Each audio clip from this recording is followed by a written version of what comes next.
ಒಂದು ವಿಶಿಷ್ಟ ಕಥನದ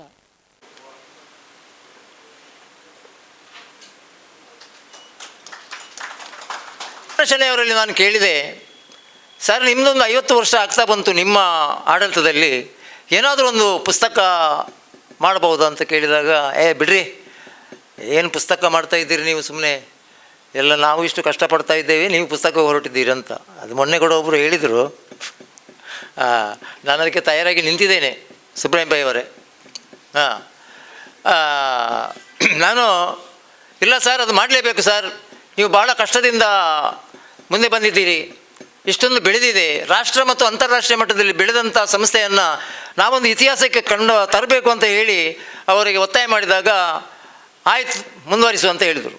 ಅದೇ ದಿನ ನಾನು ರಾತ್ರಿ ಹೊರಟು, ನನಗೆ ಪ್ರಥಮವಾಗಿ ನನ್ನ ಮಿತ್ರ 2 ರೈಟ್ ಆ್ಯಂಡ್ ಲೆಫ್ಟ್, ಬಲ ಮತ್ತು ಎಡ, ನಾಗೇಶ್ ಕಲ್ಲೂರು ನಾಗೇಶ್ ಮತ್ತು ಸತೀಶ್ ಇರಲವರಲ್ಲಿ ನಾನು ಎಲ್ಲ ವಿಷಯ ಚರ್ಚೆ ಮಾಡ್ತಾ ಇದ್ದೇನೆ.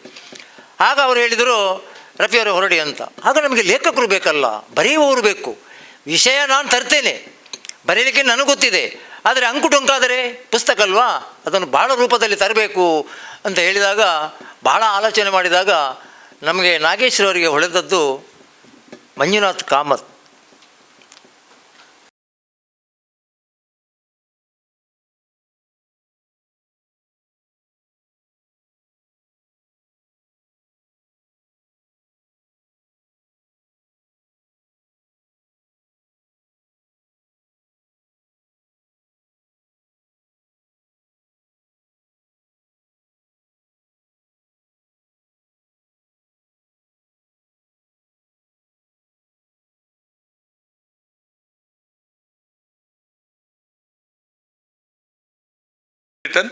ವೇಸ್ಟೇಜ್ ಇಲ್ಲ, ಅಕ್ಷರ ಆಲೋಚನೆ ಮಾಡಿ ಬರೆದಿದ್ದಾರೆ.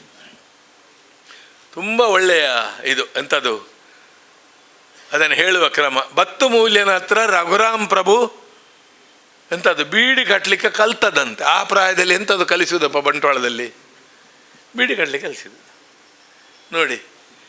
ಇವತ್ತೆಷ್ಟು ವಾರದ ಸಂಬಳ? 4 ಕೋಟಿಯಾ? 4 ಕೋಟಿ ವಾರದ ಸಂಬಳ, 300 ಕೋಟಿ ವರ್ಲ್ಡ್ ಟರ್ನ್ ಓವರ್, 12 ದೇಶಗಳಿಗೆ ರೀಚ್. ಬೀಡಿ ಈ ಪುಸ್ತಕ ಓದಿದ ಮೇಲೆ ಕಂಡಿದೆ, ಬಿಟ್ಟ ಬೀಡಿಯನ್ನು ಪುನಃ ಎಳೆಯೋಣ ಅಂತ. ತುಂಬ ಒಳ್ಳೆ ರೀತಿಯಲ್ಲಿ ಬರೆದಿದ್ದಾರೆ. 4 ತಲೆಮಾರಿನಲ್ಲಿ